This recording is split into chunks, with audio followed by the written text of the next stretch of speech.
जो आपल्या कष्टावर विश्वास ठेवतो ना, तो एक ना एक दिवस नक्कीच आपली स्वप्न पूर्ण करतो. आणि तुम्हाला जर तुमची स्वप्न पूर्ण करायची असतील, तर स्वतःच्या कष्टावर आणि प्रामाणिक मेहनतीवर विश्वास ठेवा. तुमची स्वप्न नक्कीच पूर्ण होतील. हॅलो वॉरियर्स, मी सुप्रिया आणि तुम्ही पाहत आहात वॉरियर ऑफिसर एज्युकेशनल चॅनल. फक्त लढण्याची नव्हे, जिंकण्याची तयारी. आपण क्वेश्चन आन्सर सिरीज घेतोय, ज्याच्यामध्ये बेसिकली आपण जे मुख्य परीक्षेला यापूर्वी विचारण्यात आलेले प्रश्न आहेत, त्या प्रश्नांच्या एक्सप्लेनेशनच्या माध्यमातून येणाऱ्या प्रश्नांची किंवा येणाऱ्या पेपरची, येणाऱ्या एक्झामची तयारी करत आहोत. आणि आपण ऑलरेडी काही पेपर्स पाहिलेले आहेत. आज आपण PSI 2017चा जो पेपर आहे त्याच्यामधले राज्यघटना या विषयावरती आलेले जे प्रश्न आहेत ते प्रश्न पाहणार आहोत. आणि या प्रश्नांमधून तुमची जरी 10 प्रश्न असतील तरीसुद्धा खूप महत्त्वाच्या टॉपिक्सची तयारी होणार आहे आणि काही काही टॉपिक तर तुमचे पूर्ण होऊन जातील. चला तर मग आजच्या लेक्चरला आपण सुरुवात करूयात. आजच्या लेक्चरमधला पहिला प्रश्न आहे, खालील विधाने विचारात घ्या. 2 विधानं दिलेली आहेत. पहिलं विधान आहे, केंद्रीय पातळीवर अंदाज समितीतील सर्व सदस्य फक्त लोकसभेतीलच असतील. या समितीमध्ये राज्यसभेला प्रतिनिधित्व नसते. आणि दुसरं विधान आहे, महाराष्ट्र राज्य पातळीवर अंदाज समितीतील सर्व सदस्य देखील फक्त विधानसभेतीलच असतील. या समितीमध्ये विधान परिषदेला प्रतिनिधित्व नसते.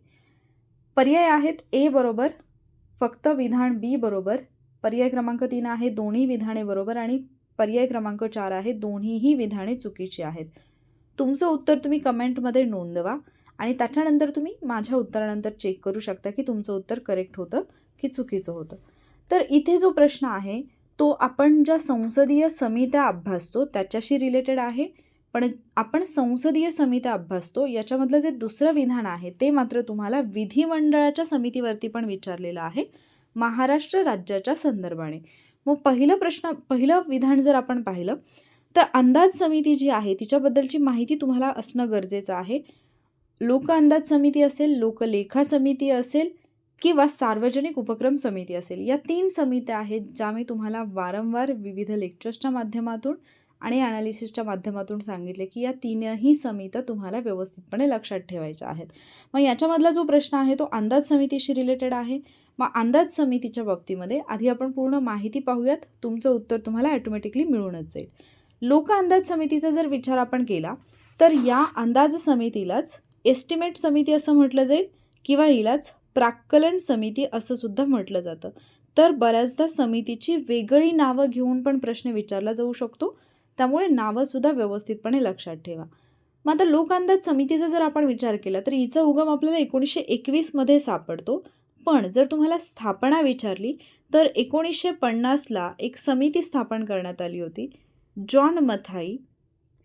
तर जॉन मथाई जे आहेत त्यांच्या शिफारशीनुसार, जॉन मथाई यांच्या शिफारशीनुसार लोक अंदाज समिती जी आहे तिची स्थापना करण्यात आलेली आहे. तर मी याच्या ट्रिक पण सांगितलेल्या होत्या की लोक अंदाज समिती असेल किंवा सार्वजनिक उपक्रम समिती असेल आणि लोकलेखा समिती असेल तर याच्यामध्ये थोडंसं कन्फ्युजन होऊ शकतं. तर ते मी तुम्हाला पुढे सांगेनच की लक्षात कसं ठेवायचं आहे. आधी आपण बेसिक माहिती जी आहे लोक अंदाज समितीबद्दलची ती माहिती अगोदर घेऊयात. तर उगम 1921मध्ये आपल्याला सापडतो. 1950ला जॉन मथाईंच्या शिफारशीनुसार या समितीची स्थापना करण्यात आली आहे. 1956पर्यंत या समितीची जी सदस्य संख्या होती ती होती 25. 1956 पासून या समितीची जी सदस्य संख्या आहे ती आहे 30. म्हणजे आत्ता जर तुम्हाला प्रश्न विचारला की लोक अंदाज समितीची सदस्य संख्या किती आहे तर ती आहे 30. आणि आपण सदस्यांचा विचार केला तर ही एक सर्वात मोठी समितीसुद्धा मानली जाते. तर हे जे 30 सदस्य असतात हे सर्वच्या सर्व लोकसभेतीलच असतात. म्हणजेच लोक अंदाज समितीमध्ये राज्यसभेला प्रतिनिधित्व नाही. म्हणजेच या प्रश्नामधलं पहिलं जे विधान आहे ते तुमचं करेक्ट येतं. मग आता ही जी समिती आहे या समितीचं मुख्य कार्य काय आहे तर जो सार्वजनिक खर्च असतो त्या सार्वजनिक खर्चामध्ये ही समिती मितव्ययता म्हणजे थोडक्यात कपात सुचवत असते. आणि म्हणूनच या समितीला सतत मितव्ययता समिती म्हणून सुद्धा ओळखलं जातं. मग लक्षात घ्या की प्रश्न बनताना तुम्हाला कुठल्या अँगलनी बनू शकतो तर तुम्हाला समितीची सगळी नावं माहिती पाहिजेत, लोक अंदाज समिती किंवा फक्त अंदाज समिती किंवा प्राक्कलन समिती किंवा एस्टिमेट कमिटी, इथे दिलेलं आहे इंग्लिशमधल्या क्वेश्चनमध्ये एस्टिमेट कमिटी, किंवा सतत मितव्ययता समिती. या प्रत्येक म्हणजे हे जे नावं दिलेली आहेत हे प्रत्येक नाव तुमच्या लक्षात असायला पाहिजे, प्रश्न कसाही म्हणू शकतो. आता हे आपण पाहिलं अंदाज समितीच्या बाबतीमध्ये. दुसरी जी समिती येते महत्त्वाची, ती जर समिती आपण पाहिलं तर ती येते लोकलेखा समिती. लोकलेखा समितीवरती सुद्धा प्रश्न बनू शकतो. तर ही लोकलेखा समिती जी आहे हिच्या स्थापनेचा जर आपण विचार केला तर 1919ला जो कायदा आलेला होता, ज्याला तुम्ही मॉन्टफोर्ड कायदासुद्धा म्हणता, तर 1919च्या कायद्यानुसार 1921मध्ये या समितीची स्थापना करण्यात आली. तर या समितीचा विचार केला तर याच्यामध्ये एकूण 22 सदस्य असतात. हे जे टोटल 22 आहेत त्याच्यापैकी 15 जे आहेत ते असतात लोकसभेचे,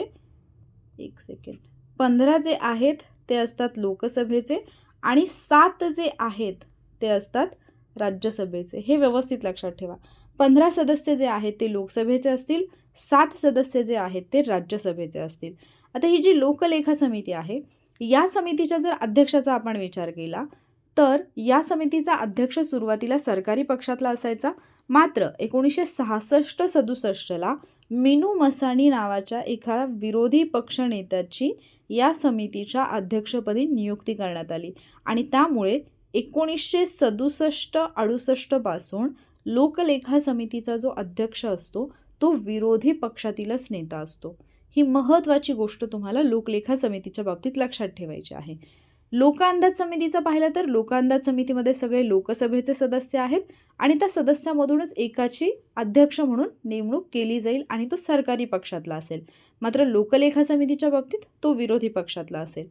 आता लोकलेखा समितीचं काम काय असतं तर आपला जो कॅग आहे, महालेखापरीक्षक आणि महानियंत्रक, तर महालेखापरीक्षक जे आहेत यांनी जे अहवाल राष्ट्रपतींना सादर केलेले असतात, जे लेखे किंवा लेखांचे अहवाल जे सादर केलेले असतात त्यांची तपासणी करण्याचं काम ही लोकलेखा समिती करत असते. आणि म्हणूनच लोकलेखा समिती किंवा कॅग यांच्या कामामधला संबंध लक्षात घेऊन कॅगला लोकलेखा समितीचे कान व डोळे म्हटलं जातं. तर हा प्रश्न बनतो आणि तुम्हाला माहिती असायला पाहिजे. त्याचबरोबर कॅगला लोकलेखा समितीचा मित्र, मार्गदर्शक आणि तत्वज्ञ असं म्हटलं जातं. मग ते मितवा जे आहे, मित्र, तत्वज्ञ, वाटाड्यात, तर ते मित्र, मार्गदर्शक, तत्वज्ञ असं म्हटलं जातं कॅगला लोकलेखा समितीचं. त्याच्यानंतरची तिसरी समिती येते ती येते सार्वजनिक उपक्रम समिती. सार्वजनिक उपक्रम समिती. आता ही जी समिती आहे सार्वजनिक उपक्रम समिती ती कृष्ण मेनन यांच्या शिफारशीनुसार स्थापन करण्यात आलेली आहे. सार्वजनिक समिती जी आहे तिची स्थापना कोणाच्या शिफारशीनुसार झालेली आहे तर कृष्ण मेनन यांच्या शिफारशीनुसार झालेली आहे. सार्वजनिक उपक्रम समितीमध्ये पण 22 सदस्य असतात आणि मग सेम डिस्ट्रीब्युशन असेल. 15 जे आहेत ते लोकसभेचे आणि 7 जे आहेत ते राज्यसभेचे. या समितीमध्ये सुद्धा 1974 पर्यंत केवळ 15 सदस्य होते, पण 1974 पासून 7 सदस्य वाढवले आणि 22 सदस्य टोटल झालेत. आणि याचा जो अध्यक्ष असतो सार्वजनिक उपक्रम समितीचा तो लोकसभेतीलच एक जण असेल. लोकसभेतील एकाची निवड अध्यक्ष म्हणून केली जाईल. आणि मग सार्वजनिक उपक्रम समितीचं काम काय असतं तर सार्वजनिक उपक्रमांचे अहवाल आणि लेखे तपासणे. आता काही बेसिक गोष्टी या सगळ्या समित्यांच्या बाबतीत तुम्हाला लक्षात ठेवायच्यात.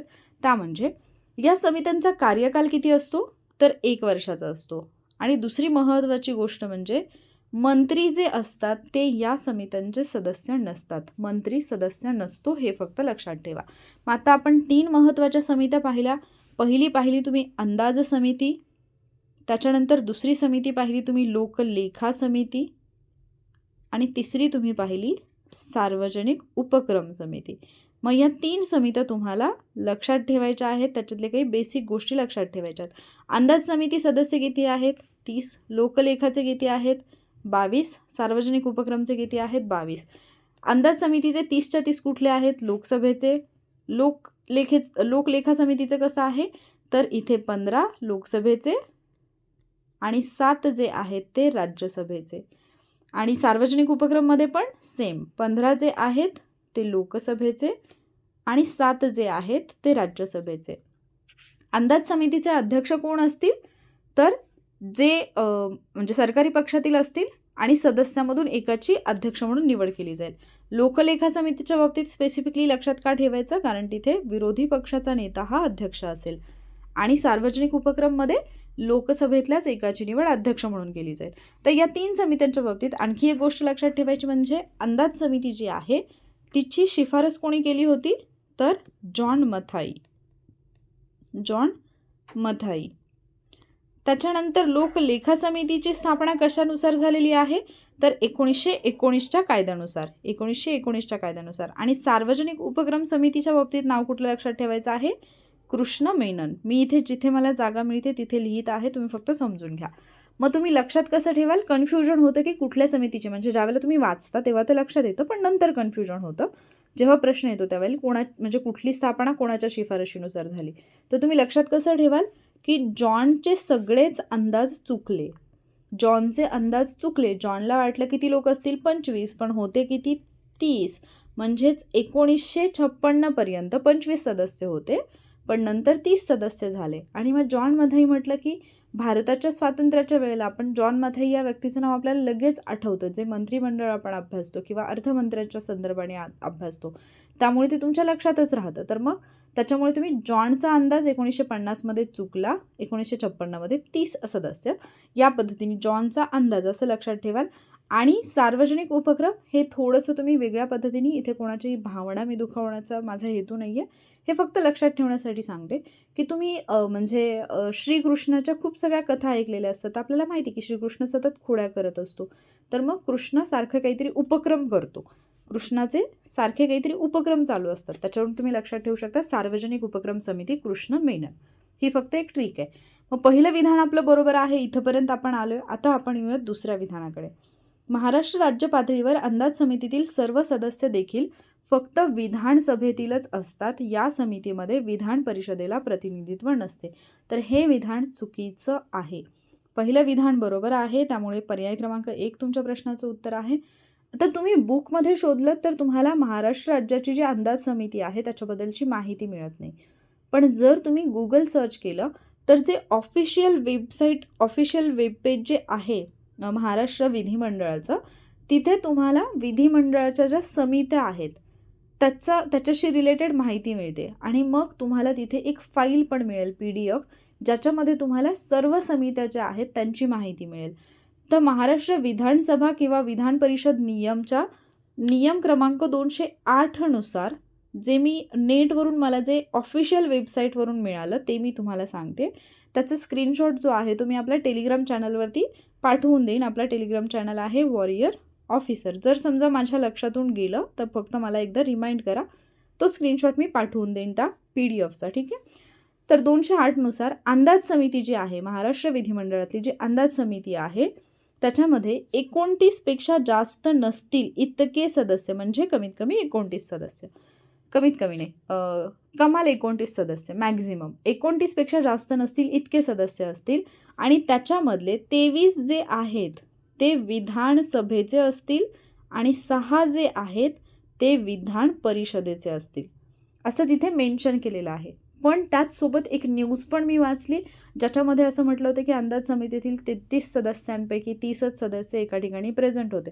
तर तो नंबर बदललेला असू शकतो, पण PDFमध्ये जे दिलेलं आहे ऑफिशियल वेबसाईटवरती तो क्रमांक आहे 29, आणि तेच मी तुम्हाला सांगितलं, त्याचा स्क्रीनशॉट मी तुम्हाला सेंड करेन. सो या प्रश्नाचं जे उत्तर आहे ते होतं पर्याय क्रमांक 1.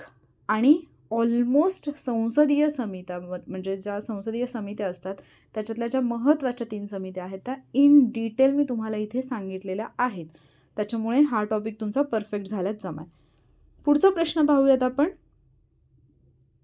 खालीलपैकी कोणती तरतूद भारतीय राज्यघटनेने आयरिश राज्यघटनेकडून घेतलेली नाही?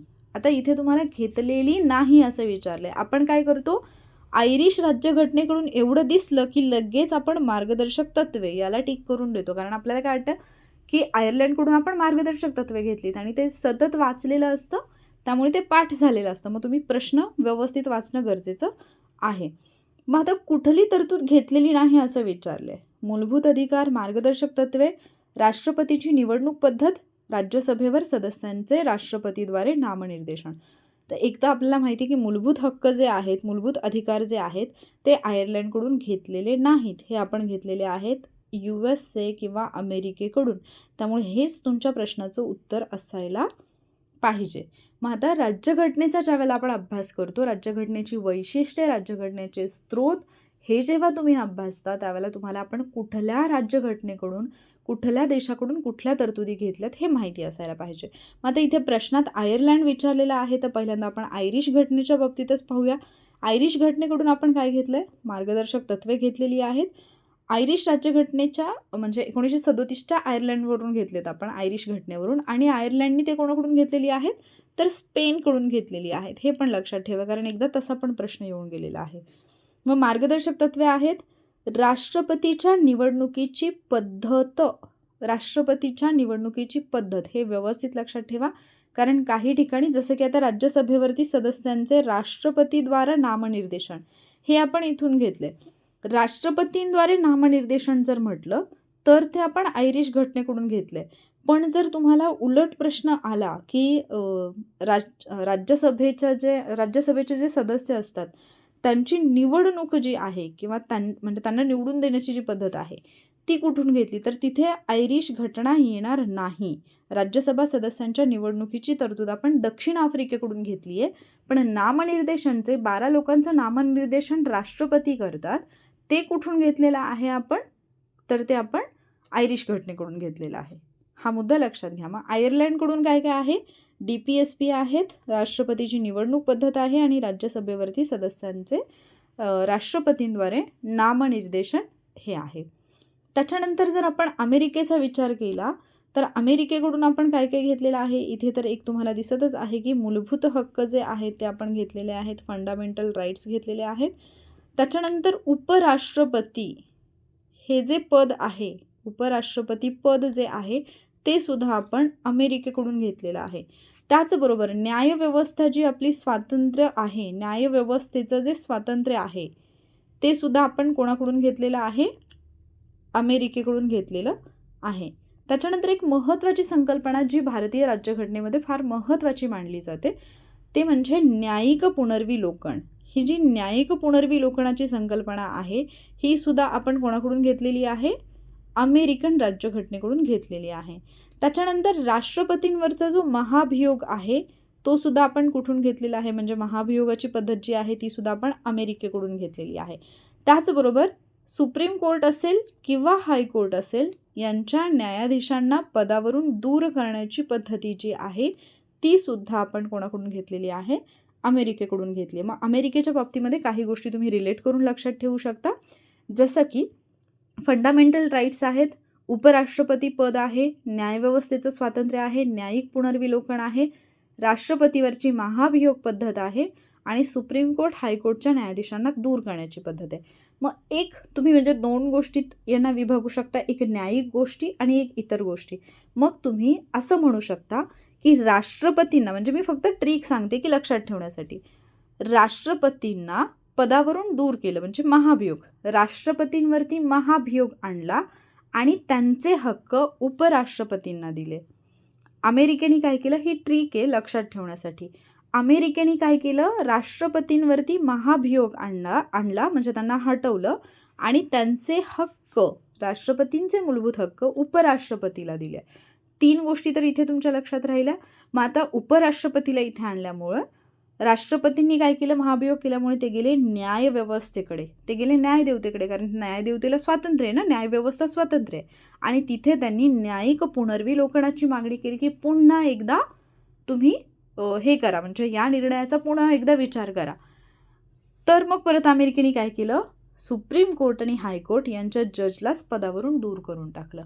एक छोटीशी स्टोरी लक्षात ठेवा. अमेरिकेकडून घेतलेल्या सगळ्या तरतुदी तुमच्या लक्षात राहतील. अमेरिकेने काय केलं? राष्ट्रपतींवरती महाभियोग आणला, त्यांना पदावरून दूर केलं, सगळे मूलभूत हक्क उपराष्ट्रपतींना दिले. म्हणून राष्ट्रपती गेले स्वतंत्र असणाऱ्या न्यायव्यवस्थेकडे आणि न्यायिक पुनर्विलोकनाची मागणी केली. तर न्यायिक पुनर्विलोकनाची मागणी केल्यानंतर अमेरिकेने काय केलं, सुप्रीम कोर्ट आणि हायकोर्टच्या न्यायाधीशांनाच दूर केलं. म्हणजे याच्यावरून तुम्हाला आपण अमेरिकेकडून कुठल्या गोष्टी घेतलेल्या आहेत ते लक्षात राहील.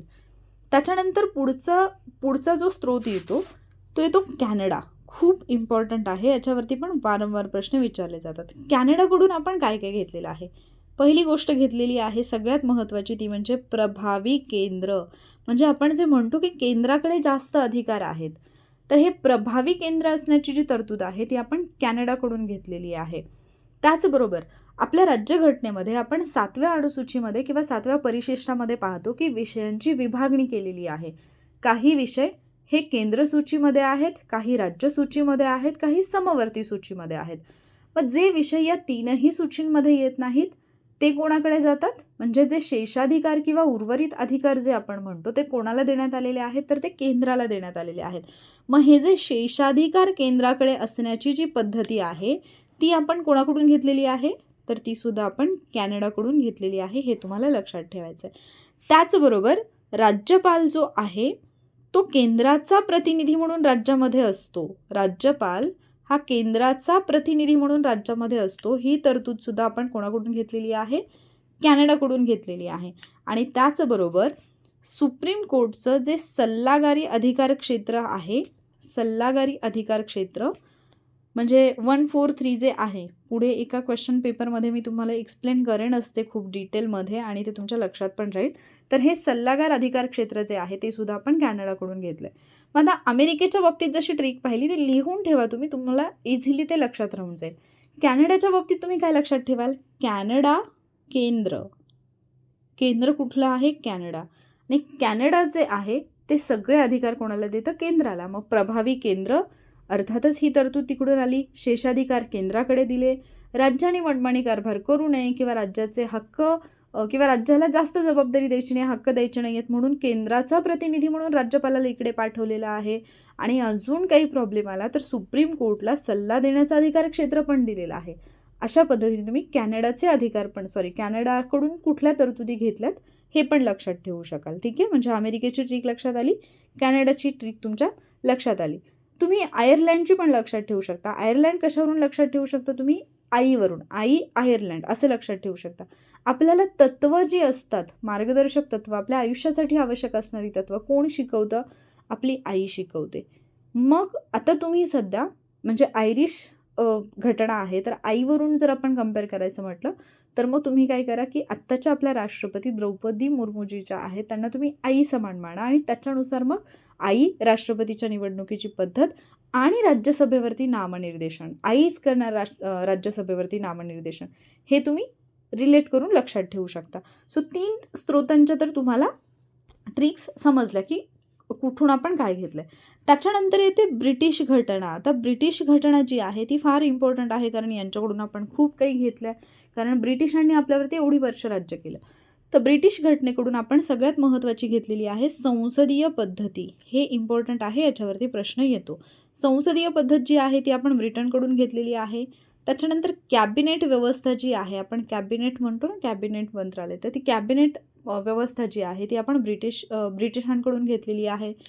त्यानंतर द्विग्रही संसद किंवा द्विग्रही सभागृह हे जे आहे ते सुद्धा आपण कोणाकडून घेतलं आहे, ब्रिटिश याच्याकडून घेतलेलं आहे. फर्स्ट पोस्ट सिस्टीम जी आहे ती आपण ब्रिटनकडून घेतलेली आहे. कायदा करण्याची पद्धत ती ब्रिटनकडून घेतलेली आहे. कायद्याचे राज्यसुद्धा आपण ब्रिटनकडून घेतलेलं आहे. आणि एकेरी नागरिकत्व हे याच्यामध्ये जास्त इम्पॉर्टंट आहे. एकेरी नागरिकत्वसुद्धा आपण ब्रिटनकडून घेतलेलं आहे. आणि संसदेचे विशेषाधिकार जे आहेत ते आपण कोणाकडून घेतलेत, ब्रिटनकडून घेतलेले आहेत, ब्रिटिश घटनेवरून. मग हे लक्षात कसं ठेवाल, ऑलमोस्ट याच्यामधले सगळे पॉईंट जे आहेत ना ते संसदेशी रिलेटेड आहेत. संसदीय पद्धती, कॅबिनेट व्यवस्था, द्विग्रही संसद, कायदा करण्याची पद्धत, कायद्याचे राज्य, एकेरी नागरिकत्व, संसदेचे विशेषाधिकार, फर्स्ट पोस्ट सिस्टीम, या सगळ्या गोष्टी आपण ब्रिटनकडून घेतल्यात. आणि या सगळ्या गोष्टी संसदेशी संबंधित येतात. कायदा करणं असेल किंवा कायद्याचे राज्य हे संसदेकडूनच चालवलं जातं ना, कारण जे शासन आहे ते संसदेमध्ये असतं. तर त्याच्यावरून तुम्ही ब्रिटिश घटना लक्षात ठेवू शकता. त्याच्यानंतर ऑस्ट्रेलिया. तर ऑस्ट्रेलियाकडून पण आपण काही महत्त्वाच्या गोष्टी घेतल्यात. त्याच्यामध्ये सगळ्यात महत्त्वाचा जो प्रश्न विचारला जातो ती म्हणजे समवर्ती सूची. समवर्ती सूची काय आहे, तर जिथे राज्य पण कायदा करू शकतं आणि केंद्र पण कायदा करू शकतं, ती सूची जी आहे ती समवर्ती सूची. त्याचबरोबर संयुक्त बैठक. आपण ज्यावेळेला संसदेचा अभ्यास करतो तर संसदेच्या 2 सभागृहांमध्ये एखाद्या विधेयकाच्या बाबतीमध्ये जर मतभेद झाले, फक्त ते घटना दुरुस्ती किंवा धनविधेयक असू नये, इतर विधेयकांच्या बाबतीत जर मतभेद झाले तर संसदेच्या दोन्ही सभागृहांची संयुक्त बैठक बोलवली जाऊ शकते कलम 108 नुसार. ही जी संयुक्त बैठक आहे ती ऑस्ट्रेलियाच्या राज्यघटनेकडून घेतलेली तरतूद आहे. आणि त्याचबरोबर व्यापार व वाणिज्य यांचं स्वातंत्र्य. व्यापार आणि वाणिज्य. मग तुम्ही ऑस्ट्रेलियाच्या बाबतीत लक्षात कसं ठेवाल की ऑस्ट्रेलिया हा नेहमी 2 गोष्टींना एकत्र जोडणारा देश आहे किंवा 2 गोष्टी एकत्र घेऊन येणारा देश आहे. किंवा आपण असं म्हणूया की आता IPL मध्ये वगैरे आपण पाहतो ना, ऑस्ट्रेलियाचे प्लेयर आहेत, तर ऑस्ट्रेलियासोबत आपले मैत्रीपूर्ण संबंध आहेत. म्हणजे ऑस्ट्रेलिया म्हटलं की 2-2 गोष्टी आल्या पाहिजेत. मग समवर्ती सूची म्हणजे राज्य कायदा करू शकतं, केंद्र कायदा करू शकतं, त्याला म्हणायचं समवर्ती सूची. संयुक्त बैठक म्हणजे दोन्ही सभागृह एकत्र येऊन बैठक घेणार. व्यापार पण आहे आणि वाणिज्य पण आहे, यांचं स्वातंत्र्य आहे. म्हणजे अशा 2-2 गोष्टी तुम्ही ऑस्ट्रेलियाच्या संदर्भाने लक्षात ठेवू शकता. त्याच्यानंतर रशियाचा जर विचार केला आपण, तर रशियाकडून काय घेतलेलं आहे आपण, फंडामेंटल ड्युटीज म्हणजेच मूलभूत कर्तव्य. आता आपलं कन्फ्युजन कशात होऊ शकतं की अमेरिकेकडून काय घेतलं आणि रशियाकडून काय घेतलं. तर लक्षात घ्या की रशिया फार मोठा देश आहे, पण तरीसुद्धा त्या देशाचं सगळं जे म्हणजे व्यवस्थापन आहे, प्रशासन आहे, ते एवढं छान पद्धतीने का चालतं, कारण तिथले जे नागरिक आहेत ते त्यांची जी मूलभूत कर्तव्य आहेत ती व्यवस्थितपणे पार पाडतात. म्हणजे तुम्ही फंडामेंटल ड्युटीज या पद्धतीने लक्षात ठेवू शकता. त्याचबरोबर सामाजिक, आर्थिक आणि राजकीय न्यायाचा जो आदर्श आहे, जे की तुम्ही प्रस्तावनेमध्ये अभ्यासता, तर सामाजिक, आर्थिक आणि राजकीय न्यायाचा आदर्श ही कन्सेप्टसुद्धा आपण रशियाकडून घेतलेली आहे. त्याच्यानंतर म्हणजे रशिया म्हटलं की मग कर्तव्य आणि न्याय या 2 गोष्टी लक्षात ठेवा. त्याच्यानंतर फ्रान्सकडून आपण काय घेतलेलं आहे, तर फ्रान्सकडून एक महत्त्वाची कन्सेप्ट घेतलेली आहे, ती म्हणजे गणराज्य. आणि याच्यावरती पुढे तुम्हाला प्रश्न पाहायला मिळतो. गणराज्य आहे, त्यानंतर स्वातंत्र्य, समता आणि बंधुता. स्वातंत्र्य, समता आणि बंधुता या ज्या कन्सेप्ट आहेत यासुद्धा आपण कुठून घेतलेल्या आहेत, तर फ्रान्सकडून घेतलेल्या आहेत. मग तुम्ही असं लक्षात ठेवू शकता, म्हणजे गणराज्याच्या ऐवजी गणराज म्हणजे गणपती लक्षात ठेवा. स्वातंत्र्य, समता, बंधुता हे गणपतीचे गुण आहेत. गणपती कुठून आलाय, फ्रान्सवरून आलाय. म्हणजे जस्ट आपल्याला लक्षात ठेवायचं म्हणून आपण काहीतरी संबंध लावून लक्षात ठेवतो आणि तुम्ही एकदा असं लक्षात ठेवलं की ते ॲटोमॅटिकली लक्षात येऊन जातं, तुमचं कन्फ्युजन होत नाही. त्याच्यानंतर इथं दक्षिण आफ्रिकेकडून आपण काय घेतलेलं आहे, घटना दुरुस्तीची पद्धत आपण घेतलेली आहे. आणि त्याचबरोबर जे मी मगाशी तुम्हाला सांगितलं की राज्यसभा जी आहे, राज्यसभेच्या सदस्यांची निवडणूक. कन्फ्यूज कुठे व्हायचं नाही. नामनिर्देशन कुठे आहे, आयरिश. निवडणूक म्हटलं तर कुठे आहे, दक्षिण आफ्रिका. या 2 गोष्टी व्यवस्थित लक्षात ठेवा. मग तुम्ही लक्षात कसं ठेवाल, दक्षिण आफ्रिकेकडून घटनादुरुस्ती. महात्मा गांधीजी कुठे गेले होते, दक्षिण आफ्रिकेला. ते तिकडून काय शिकून आले, घटनादुरुस्ती कशी करायची. किंवा आपण असं म्हणू शकतो की भारतात आल्यानंतर त्यांनी इंग्रजांना दुरुस्त केलं ना, तर मग दुरुस्ती कशी करायची हे त्यांना चांगलं माहिती होतं. तर त्याच्यावरून तुम्ही ते लक्षात ठेवू शकता. त्याच्यानंतर महत्त्वाची येते 2 आपण पाहूयात लगेच. जपानची घटना जी आहे त्याच्यातून आपण घेतली कायद्याने प्रस्थापित पद्धत. आणि जर्मनीची घटना, जिला की वेयमर घटनासुद्धा म्हटलं जाईल, तर वेयमर पण लक्षात ठेवा, कारण दोन्ही नावाने प्रश्न बनू शकतो. इकडून आपण घेतलेला आहे आणीबाणी दरम्यान जे आपले मूलभूत हक्क स्थगित होतात ती तरतूद. आणीबाणी दरम्यान जे फंडामेंटल राईट्स किंवा मूलभूत हक्क स्थगित होतात ती तरतूद आपण घेतलेली आहे जर्मनीकडून. आणि त्याच्यानंतर एक महत्त्वाचा भाग जिथून आपण म्हणजे राज्यघटनेचा जवळपास 75% भाग घेतलेला आहे, तो सोर्स म्हणजे 1935चा भारतीय परिषदांचा कायदा. 1935चा जो कायदा आहे याच्यातून आपण ज्या तरतुदी घेतल्यात, खूप सगळ्या तरतुदी घेतल्यात. मग याच्यामध्ये संघराज्य योजना जी असेल ती आपण घेतलेली आहे. त्याच्यानंतर न्यायव्यवस्था जी आहे ती आपण तिथूनच घेतलेली आहे. त्यानंतर लोकसेवा आयोग जो आहे, ही जी कन्सेप्ट आहे ती पण आपण 1935च्या कायद्याकडून घेतलेली आहे. आणीबाणीविषयक ज्या तरतुदी आहेत त्यासुद्धा आपण 1935च्या कायद्यातून घेतल्यात. आता इथे अगेन डिफरन्स जो आहे तो लक्षात ठेवा. जर्मनीकडून आपण काय घेतलं आहे, आणीबाणीच्या दरम्यान मूलभूत हक्क स्थगित होणं, पण आणीबाणीची तरतूद आपण कुठून घेतली आहे तर 1935च्या कायद्यातून घेतली आहे. त्याचबरोबर राज्यपाल पद हे जे आहे ते आपण कुठून घेतलेलं आहे, 1935च्या कायद्यामधून घेतलेलं आहे. आता लक्षात घ्या, राज्यपालाचं पद विचारलं तर 1935चा कायदा, पण राज्यपालाची केंद्राचा प्रतिनिधी म्हणून नेमणूक जर विचारलं तर तो कॅनडा येईल. ठीक आहे, तर हे सोर्सेस व्यवस्थित लक्षात ठेवा. फक्त 2च प्रश्न झालेत. मला माहिती की लेक्चर लेंदी होतं, पण इथून तुमचा ऑलमोस्ट त्या टॉपिकशी रिलेटेड सगळा कंटेंट जो आहे तो कवर होतोय. आणि एक्सप्लेनेशनमध्ये माझा हेतू तोच आहे की भले तुमचे 4 किंवा 5 प्रश्न एका लेक्चरमध्ये होतील 10च्या ऐवजी, पण त्याचं जे एक्सप्लेनेशन आहे त्या एक्सप्लेनेशनमधून तुमची तयारी एवढी जास्त होते की तुमच्या सगळ्या कन्सेप्ट क्लिअर होतात, तो टॉपिक तुमचा परफेक्ट होऊन जातो. ठीक आहे, पुढच्या प्रश्नाकडे जाऊयात आपण. पुढचा प्रश्न राज्यपालांचा वटहुकूम काढण्याच्या अधिकाराबाबत आहे. राज्यपालांच्या वटहुकूम काढण्याच्या अधिकाराबाबत खालील विधाने विचारात घ्या. पहिलं विधान, राज्यपालांचा तो स्वेच्छाधीन अधिकार आहे. बी विधान, ते केवळ मंत्रिमंडळाच्या सल्ल्यानुसारच वटहुकूम काढू शकतात. सी विधान, ते वटहुकूम कोणत्याही वेळी मागे घेऊ शकतात. आणि विधान डी आहे, काही बाबतीत ते राष्ट्रपतींच्या सूचनांशिवाय वटहुकूम काढू शकत नाहीत. तर वटहुकूम म्हणजे काय, अध्यादेश, ज्याला तुम्ही ऑर्डिनन्स असं म्हणता. मग राज्यपाल जो वटहुकूम काढतात, एक तर तो कधी काढतात हे आपल्याला माहिती पाहिजे, आणि तो काढताना त्याला काही कंडिशन्स आहेत का हे पण तुम्हाला माहिती असायला पाहिजे. मग जर आपण राज्यपालांचा वटहुकूम किंवा अध्यादेश काढण्याचा जो अधिकार आहे तो जर आपण पाहिला तर त्याच्या बाबतीत सगळ्यात पहिली गोष्ट जी तुम्हाला माहिती पाहिजे ती म्हणजे ज्या वेळेला विधानसभेचं अधिवेशन चालू नसतं, हे मागे पण एका पेपरमध्ये आय थिंक पहिल्या की दुसऱ्याच सेशनमध्ये मी हे तुम्हाला सांगितलं होतं, ज्यावेळेला अधिवेशन चालू नसेल त्याच वेळेला राज्यपाल जे आहेत ते काय करतील, अध्यादेश काढतील. जर समजा द्विग्रही सभागृह असेल तर म्हणजे द्विग्रही विधिमंडळ असेल तर जसं की विधान परिषद पण आहे आणि विधानसभा पण आहे, तर मग दोन्हीपैकी एक सभासद जरी अधिवेशनामध्ये नसेल तरीसुद्धा त्यावेळेला राज्यपाल जे आहेत ते काय करू शकतात, अध्यादेश काढू शकतात. कधी जर एखादी तात्काळ कृती करणं आवश्यक आहे, जे की इमर्जन्सीवाली गोष्ट आहे, एखाद्या गोष्टीवरती तातडीचा निर्णय घेणं आवश्यक आहे, तर अशा वेळेला अध्यादेश हा काढला जाऊ शकतो. आता हा जो अध्यादेश काढण्याचा राज्यपालांचा अधिकार आहे, हा अधिकार त्यांचा कसा आहे, एक सेकंड, आपले जो विधिमंडळाचा कायदे करण्याचा अधिकार असतो ना, त्या कायदे करण्याच्या अधिकाराप्रमाणेच हा अधिकार आहे. म्हणजेच ज्या विषयावरती विधिमंडळ कायदे करू शकेल त्याच विषयावरती राज्यपाल अध्यादेश काढू शकतात.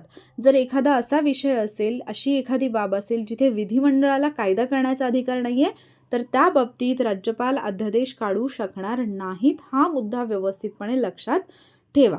ठीक आहे, आता हा जो काही अध्यादेश असेल राज्यपालांनी काढलेला, याला कायद्याचं सामर्थ्य असेल, म्हणजे कायद्याला जी व्हॅल्यू असते तीच व्हॅल्यू या अध्यादेशाला पण असेल. ठीक आहे, आणि हा जो अध्यादेश आहे तो राज्यपाल केव्हाही मागे घेऊ शकतात. हा वटहुकूम राज्यपाल कोणत्याही वेळी मागे घेऊ शकतात. मात्र आता या अध्यादेशाच्या बाबतीमध्ये काही कंडिशन्स पण आहेत. सगळ्यात पहिली गोष्ट तर हा राज्यपालांचा स्वेच्छाधीन अधिकार नाही, हे लक्षात ठेवा. हा त्यांचा विवेकाधिकार नाही. ते केवळ जे आपले मुख्यमंत्री असतात, मुख्यमंत्र्यांच्या याच्याखाली काय म्हणतो आपण त्याला, मुख्यमंत्र्यांच्या नेतृत्वाखाली असणारं जे मंत्रिमंडळ आहे त्या मंत्रिमंडळाच्या सल्ल्यानुसारच ते वटहुकूम काढू शकतात. असं नाही की राज्यपालांना वाटलं आणि ते काढतील, नाही. त्याच्यासाठी मुख्यमंत्र्यांच्या नेतृत्वाखालच्या मंत्रिमंडळाचा सल्ला हा आवश्यक असतो आणि त्याच्यानुसारच ते वटहुकूम काढतील. त्यामुळे पहिला ऑप्शन जो आहे तो तर गेला. मग ए वाले आपले 3 ऑप्शन गेले. तुमचं उत्तर तर आलं, पण बाकीच्या गोष्टी तुम्हाला माहिती असायला पाहिजेत. मग आता जर समजा अध्यादेश काढला, राज्यपालांनी अध्यादेश काढला, कशानुसार काढला तर CMच्या नेतृत्वाखालच्या मंत्रिमंडळाच्या शिफारशीनुसार काढला. मग ज्यावेळेला विधिमंडळाचं अधिवेशन सुरू होईल, ज्यावेळेला विधिमंडळ अधिवेशनात येईल, त्याच्यानंतर 6 आठवड्यांच्या कालावधीमध्ये, 6 आठवडे हा कालावधी लक्षात ठेवा, 6 आठवड्यांच्या कालावधीमध्ये किंवा 6 आठवडे म्हणजे 6 आठवड्यांचा कालावधी संपल्यानंतर हा अध्यादेश लागू होत नाही किंवा लागू राहत नाही. जर 6 महिन्याच्या पूर्वीच हे केलं म्हणजे विधिमंडळाने त्याच्या बाबतीत काय म्हणतो आपण त्याला परवानगी नाही दिली किंवा तो ठराव हे केला तरी पण तो लागू नाही राहणार. पण 6 आठवडे हा त्याचा कालावधी असेल. 6 आठवड्यानंतर त्याचा कालावधी जो आहे म्हणजे काय म्हणतो त्याला आपण अंमल जो आहे तो लागू राहत नाही. हा अध्यादेश लागू राहत नाही हे लक्षात ठेवा. आता इथे जो चौथा ऑप्शन दिलाय, काही बाबतीत राष्ट्रपतींच्या सूचनांशिवाय वटहुकूम काढू शकत नाहीत, तर हे सुद्धा बरोबर आहे. मग त्या कुठल्या बाबी आहेत की ज्या वेळेला राष्ट्रपतींच्या सूचनांविना राज्यपाल वटहुकूम काढू शकत नाहीत? तर एक असं जर एखादा मुद्दा असेल की जिथे ऑलरेडी राष्ट्रपतीची पूर्व परवानगी आवश्यक असते. समजा एखादा असा मुद्दा आहे, अशी एखादी बाब आहे, अशी एखादी तरतूद आहे की त्या बाबतीत कायदा करताना राष्ट्रपतींची पूर्वपरवानगी ही आवश्यकच असते. तर अशा बाबतीत जर एखादा अध्यादेश काढायचा असेल तर तिथे राष्ट्रपतींच्या सूचनांशिवाय वटहुकूम त्यांना काढता येणार नाही.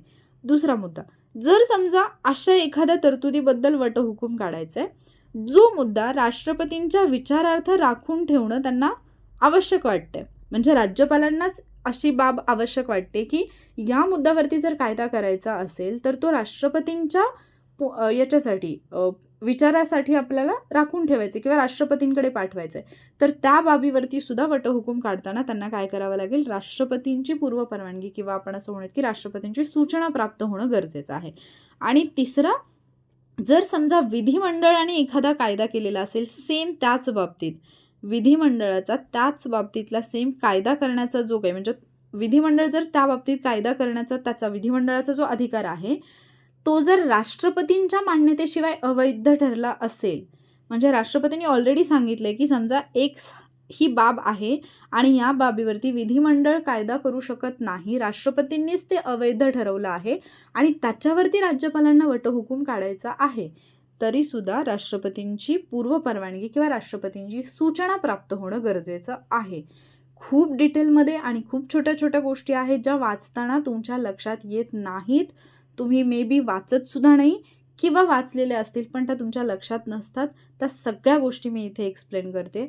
त्यामुळे जर तुम्हाला वाटत असेल की हां खरंच हे सेशन युजफुल होतं आहे तर प्लीज तसं मला कमेंटमध्ये सांगायला विसरू नका. कारण बऱ्याचदा असं वाटतं ना की आपण एवढ्या मेहनतीने हे करतो आहे आणि जर तुम्ही पाहतच नाही आहात तर मग उगीचच मेहनत वाया जाते, असं पण कधीतरी फील येतो. म्हणून फक्त एक कन्फर्मेशन मिळावं म्हणून विचारलं. ठीक आहे. तर राज्यपालांचा जो वटहुकूम काढण्याचा अधिकार आहे त्याच्या बाबतीत तो स्वेच्छाधीन अधिकार नाही आहे. ते मंत्रिमंडळाच्या सल्ल्यानुसारच काढू शकतात. ते वटहुकूम कोणत्याही वेळी मागे घेऊ शकतात आणि काही बाबतीत ते राष्ट्रपतींच्या सूचनांशिवाय वटहुकूम काढू शकत नाहीत. त्याच्यानंतर पुढचा प्रश्न आहे, भारतीय राज्यघटनेत नागरिकांची खालीलपैकी कोणती मूलभूत कर्तव्ये नेमून दिली आहेत? आता 3 प्रश्न पाहिलेत फक्त आपण, पण 3 प्रश्नांमध्ये मी ऑलमोस्ट ते टॉपिक जे आहेत त्याच्याशी रिलेटेड सगळी माहिती तुम्हाला दिलेली आहे. पुढचा प्रश्न मूलभूत कर्तव्यांशी संबंधित आहे. तर तुम्हाला विचारेल की कुठली मूलभूत कर्तव्य दिली, तर अर्थात 11च्या 11 मूलभूत कर्तव्य तुम्हाला तोंडपाठच असायला हवीत आणि त्याच्या ट्रिक्स मी ऑलरेडी चॅनलवरती दिलेल्या आहेत. पहिले दिले, सामाजिक अन्यायापासून दुर्बल घटकांचे संरक्षण करणे, व्यक्तिगत आणि सामूहिक अशा प्रत्येक क्षेत्रात उच्चतम पातळी गाठणे, सार्वजनिक निवडणुकांमध्ये मतदान करणे आणि शास्त्रीय वृत्ती विकसित करणे. तर प्रश्न खूप सोपा आहे. आपल्याला माहिती आहे की याच्यामध्ये फक्त बी आणि डी ही 2च मूलभूत कर्तव्य आहेत. मतदान करणे, कर भरणे हे असायला पाहिजेत असं सुचवलं होतं पण ती कधी स्वीकारण्यात आली नाहीत, हे पण लक्षात ठेवा. मग मूलभूत कर्तव्य हा जो पॉईंट आहे हा आपल्याला कुठे पाहायला मिळतो, तर राज्यघटनेच्या भाग 4A मध्ये कलम 51A मध्ये आपल्याला 11 मूलभूत कर्तव्य पाहायला मिळतात. ही कधी ॲड करण्यात आली? मूळ राज्यघटनेमध्ये ही होती का? तर नाही. 42वी घटनादुरुस्ती झाली 1976ला सरदार स्वर्णसिंह समितीच्या शिफारशीनुसार आणि त्याच्यानुसार ही मूलभूत कर्तव्य जी आहेत ती ॲड करण्यात आली. पण याच्यामधली 10च मूलभूत कर्तव्य 42व्या घटनादुरुस्तीनुसार ॲड करण्यात आलेली. त्यानंतर झाली एक 86वी घटनादुरुस्ती 2002ला आणि या 2002च्या घटनादुरुस्तीनुसार 86व्या घटनादुरुस्तीनुसार 11वं जे मूलभूत कर्तव्य आहे ते ॲड करण्यात आलं. मग आता ही जे 11 मूलभूत कर्तव्य आहेत ती मी तुम्हाला अगदी शॉर्टमध्ये सांगते, कारण 4-5च प्रश्न झाले तरी लेक्चर खूप मोठं झालं आहे. पण थोडंसं मला असं वाटतं की तुम्ही हे लेक्चर पाहिलं की याच्यानंतर तुम्हाला पुस्तकाकडे जायची किंवा रिव्हिजनची गरजच पडू नये. म्हणजे इथे तुमच्या सगळ्या गोष्टी क्लिअर होऊन जाव्यात की तिथून तुम्हाला कसाही प्रश्न आला तरी त्याचं उत्तर तुम्हाला देता यावं, म्हणून मी थोडं डिटेलमध्ये घेते. मग ही जी मूलभूत कर्तव्य आहेत त्याच्यामध्ये जर आपण पहिलं कर्तव्य पाहिलं तर मी ट्रिक एकसाथ सांगते तुम्हाला, म्हणजे ट्रिकसोबतच एक्सप्लेन करते. आता एमध्ये मी काय म्हटलं होतं की सगळ्यात पहिल्यांदा कुठली गोष्ट येते तर आदर, किंवा आपण मूलभूत कर्तव्य अभ्यासते किंवा आपण सगळं जे काही अभ्यासतो त्याच्यामध्ये पहिली गोष्ट काय आहे महत्त्वाची, ती म्हणजे आपली घटना. मग घटनेचं पालन करणं आणि तिचे जे आदर्श आहेत, आदर्श संस्था असतील, राष्ट्रध्वज आहे, राष्ट्रगीत आहे, त्यांचा आपल्याला काय करायचं आहे, आदर करायचा आहे. तर सगळ्यात पहिल्यांदा काय येतं, तर तुम्ही जर तो व्हिडिओ पाहिला नसेल तर पाहून घ्या, तिथे तुम्हाला खूप छान पद्धतीने मी पिक्चरसोबत ते दिलेलं आहे, म्हणजे इमेजेस दिलेत त्याच्यासोबत ट्रिक्स दिलेत, सो तो तुमचं पाठ होऊन जाईल. तर आदर. त्याच्यानंतर बीमध्ये काय सांगितलेलं आहे, राष्ट्रीय स्वातंत्र्य लढ्यास स्फूर्ती मिळाली त्या उदात्त आदर्शांची जोपासना करायची आहे. काय करायचं, जे उदात्त आदर्श आहेत ज्याच्यामुळे आपल्या स्वातंत्र्य लढ्यास स्फूर्ती मिळालेली आहे, असे जे उदात्त आदर्श आहेत त्यांची जोपासना करायची. मग आपण काय लक्षात ठेवलेलं, बी फॉर बाबांचा आदर्श, बाबांचा आदर्श, उदात्त आदर्शांची जोपासना. त्यानंतर सीमध्ये काय आहे, तर भारताचं सार्वभौमत्व, एकता आणि एकात्मता उन्नत ठेवायची आणि त्यांचं संरक्षण करणं. मग सीमध्ये आपण पाहिलेलं सी एक्का किंवा ₹1 म्हणजे एकता, एकता. तर तुम्ही एकता असं लक्षात ठेवू शकता, ठीक आहे. एकता आणि एकात्मता उन्नत ठेवणे. त्याच्यानंतर डीमध्ये आपण पाहिलेलं होतं देशाचे संरक्षण करणे आणि आवाहन केलं जाईल त्यावेळेला राष्ट्रीय सेवा बजावणे. तर डीमध्ये आपण देशाचं संरक्षण पाहिलेलं होतं आणि याच्यामध्ये आपण पाहिलेलं होतं की दादा पाहिलेला होता, डी फॉर दादा. दादा कुठे आहे, वाघा बॉर्डरवरती आहे. तर तो व्हिडिओ परत एकदा मी तुम्हाला सजेस्ट करते, पॉलिटी बाय वॉरियर ऑफिसर अशी प्लेलिस्ट सर्च करा, तिथे तुम्हाला मूलभूत कर्तव्यांचा व्हिडिओ मिळेल आणि खूप छान मी तिथे एक्सप्लेन केलेलं आहे. त्याच्यानंतर येतं ईमध्ये काय आहे, तर धार्मिक, भाषिक, प्रादेशिक, वर्गीय भेदांच्या पलीकडे जाऊन सामंजस्य आणि बंधुभाव वाढीस लावायचं आहे आणि स्त्रियांच्या प्रतिष्ठेला उणेपणा आणणाऱ्या ज्या प्रथा असतील त्यांचा त्याग करायचा आहे. मग आपण ईमध्ये काय पाहिलं होतं, इक्वॅलिटी, फॉर इक्वॅलिटी म्हणजे काय, तर भेदभाव दूर करायचा आहे आणि स्त्रियांच्या प्रतिष्ठेला उणेपणा आणणाऱ्या प्रथांचा आपल्याला त्याग करायचा, म्हणजे इक्वल झालं पाहिजे सगळं. तर हे मी इरेज करते कारण पुढचं मला लिहायचं आहे. त्याच्यानंतर येतं एफमध्ये आपण पाहिलेलं होतं, आपली जी संस्कृती आहे, संमिश्र संस्कृती आहे, तिचा समृद्ध वारसा जो आहे त्याचं आपल्याला जतन करायचं आहे. संमिश्र संस्कृतीच्या समृद्ध वारशाचं जतन करायचं आहे. मग याच्यामध्ये मी लक्षात ठेवलेलं की आम्ही संस्कृती जतन करणार आहे, पण आमची करणार आहे. फेक संस्कृतीचं जतन करणार आहे का, तर नाही. एफ फॉर फेक संस्कृतीचं जतन करणार आहे का आम्ही, तर नाही. त्याच्यानंतर जी फॉर गार्डनमध्ये काय काय असतं, मग गार्डनमध्ये कुठल्या गोष्टी येतील, एक सेकंड, गार्डनमध्ये कुठल्या गोष्टी येतील, वने, सरोवरे या गोष्टी येतील गार्डनमध्ये. मग वने असतील, सरोवरे असतील, वन्यजीवसृष्टी असेल, त्याचबरोबर नैसर्गिक पर्यावरण आहे तर यांचं रक्षण करायचं आणि त्याच्यामध्ये सुधारणा करणं. त्याचबरोबर प्राणीमात्रांबद्दलची दयाबुद्धी बाळगणं हे सुद्धा आपलं कर्तव्य असेल. तर जी फॉर गार्डन. त्याच्यानंतर एचमध्ये काय आहे, तर विज्ञाननिष्ठ दृष्टिकोन जो आहे तो आपल्याला बाळगायचा आहे. एकच सेकंड. त्याच्यानंतर मानवतावाद आणि शोधक बुद्धी जी आहे, त्याचबरोबर सुधारणावाद यांचा विकास करायचा. मग मी लक्षात ठेवायला सांगितलं तुम्हाला, हाय लेवल इन्व्हेन्शन्स आपल्याला कुठे पाहायला मिळतात, हाय लेवलचे इन्व्हेन्शन्स, तर विज्ञानामध्ये, म्हणजे वैज्ञानिक दृष्टिकोन ज्याच्याकडे आहे तो हाय लेवलचे इन्व्हेन्शन्स करू शकतो. So H for high level invention असं लक्षात ठेवायचं होतं. त्याच्यानंतर आय म्हणजे काय, इथे मी सांगितलेलं की सार्वजनिक मालमत्तेचं रक्षण करणं, सार्वजनिक मालमत्ता जी आहे तिचं रक्षण करणं आणि हिंसाचाराचा निग्रहपूर्वक त्याग करणं. मग ट्रिक काय होती, आय विल नॉट डू हिंसाचार, आय विल नॉट डू हिंसाचार, आय विल नॉट डू हिंसाचार म्हणजे मी हिंसाचार करणार नाही. आणि मग I will protect public property, मी जे सार्वजनिक हे आहे मालमत्ता आहे त्याचं मी संरक्षण करेन. तर आईवरून ते तुम्ही लक्षात ठेवू शकता. त्याच्यानंतर जे फॉर जिना लक्षात ठेवलेला आपण, जिना कशाचा आहे, उपक्रम आणि सिद्धीचा. राष्ट्र सतत उपक्रम आणि सिद्धी यांच्या चढत्या श्रेणी गाठत जाईल, अशा प्रकारे आपल्याला व्यक्तिगत आणि सामुदायिक कार्याच्या सर्व क्षेत्रांमध्ये उत्तमता संपादन करण्यासाठी झटायचे.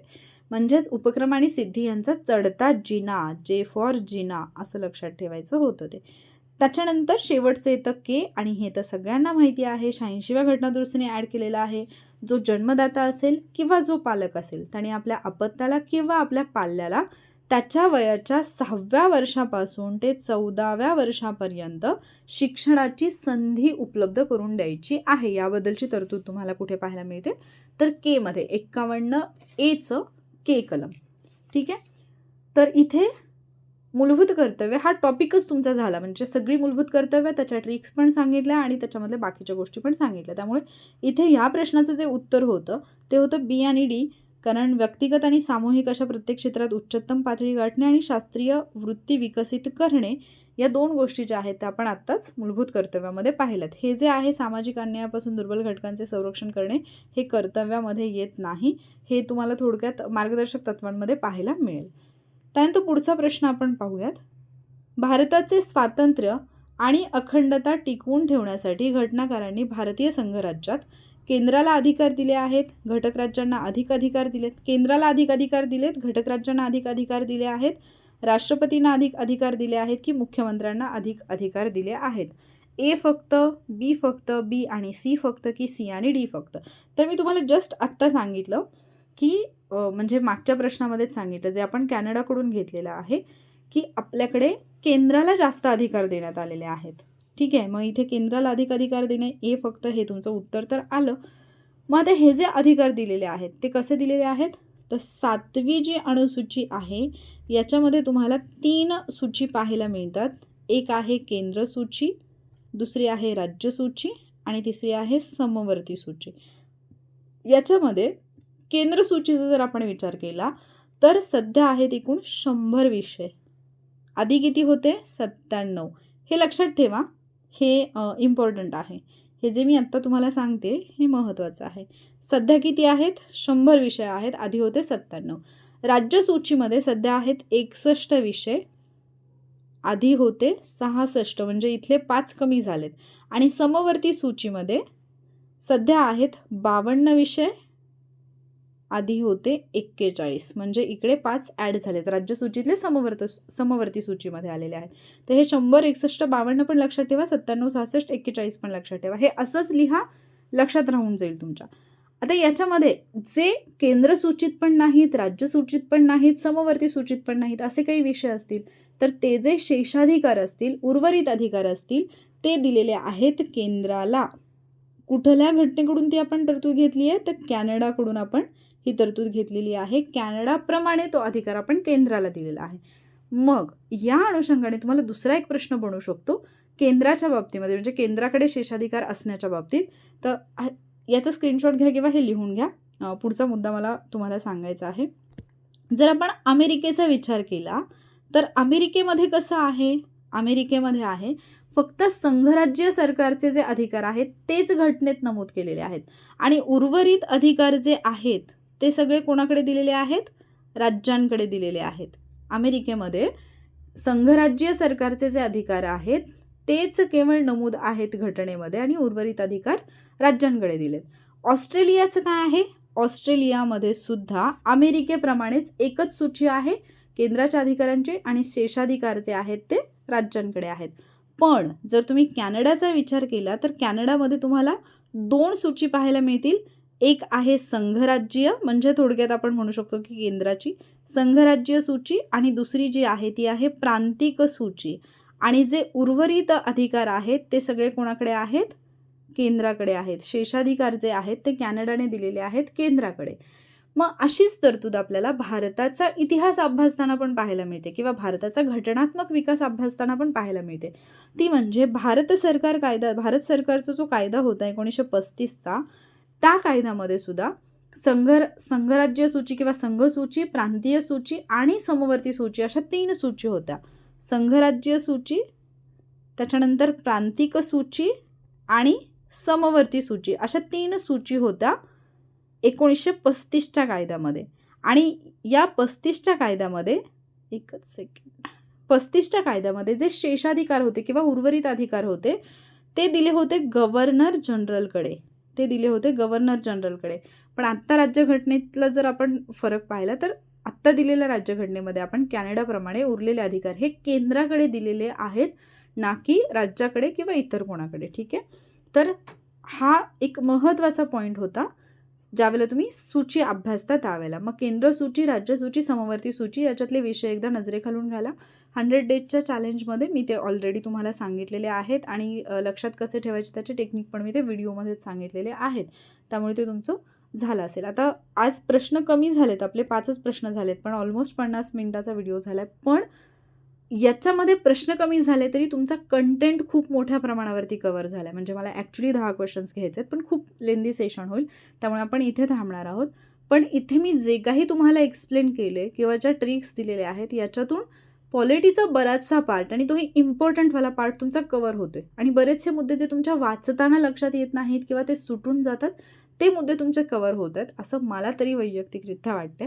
तुम्हालाही तसाच फील येत असेल अशी आशा आहे. आणि जर तसं तुम्हाला वाटत असेल की हेल्पफुल आहे ही सिरीज, तर व्हिडिओला लाईक करा जाण्यापूर्वी निश्चितपणे. कारण तुम्ही लाईक कराल, तुम्ही जास्त वेळ पाहाल तर अर्थातच ते सजेशनमध्ये जातील आणि आपण जास्त विद्यार्थ्यांपर्यंत जाऊ. आणि मग मला पण वाटेल की हां, मुलं पाहत आहेत तर करायला काही हरकत नाही. ठीक आहे. तर उरलेले जे पुढचे प्रश्न आहेत ते आपण डेफिनेटली पुढच्या सेशनमध्ये घेऊयात आणि खूप डीपमध्ये अशाच पद्धतीने घेऊयात की तुमचे चॅप्टर क्लिअर झाले पाहिजेत. म्हणजे माझी फक्त एक अपेक्षा आहे की ज्यावेळेला तुम्ही इकडचं सेशन पाहाल आणि या क्वेश्चनचं एक्सप्लेनेशन पाहाल, तुम्हाला परत पुस्तक उघडून बसायची गरज पडू नये. याच्यातूनच तुमचे येणाऱ्या पेपरमधले क्वेश्चन्स कव्हर व्हावेत. त्या पद्धतीनेच आपण सेशन घेतो आणि तसेच बाकी विषयाचं पण आपण घेणार आहोत. हा व्हिडिओ तुम्हाला हेल्पफुल वाटला का हे मला न विसरता कमेंटमध्ये सांगा. लवकरच भेटूयात. याच सेशनचा जो उरलेला भाग आहे त्याच्या म्हणजे पुढच्या भागामध्ये उरलेले जे 5 प्रश्न आहेत ते आणि ऑलमोस्ट पूर्णच्या पूर्ण टॉपिक कवर आपण तिथे करूयात. ठीक आहे. जर लेक्चर आवडलं असेल तर लाईक नक्की करा, शेअर पण करा. आणि जर तुम्ही चॅनलवरती नवीन असाल, पहिल्यांदाच हे व्हिडिओज पाहत असाल, तर जाता जाता आपल्या चॅनलला सबस्क्राईब नक्की करा. थँक्यू.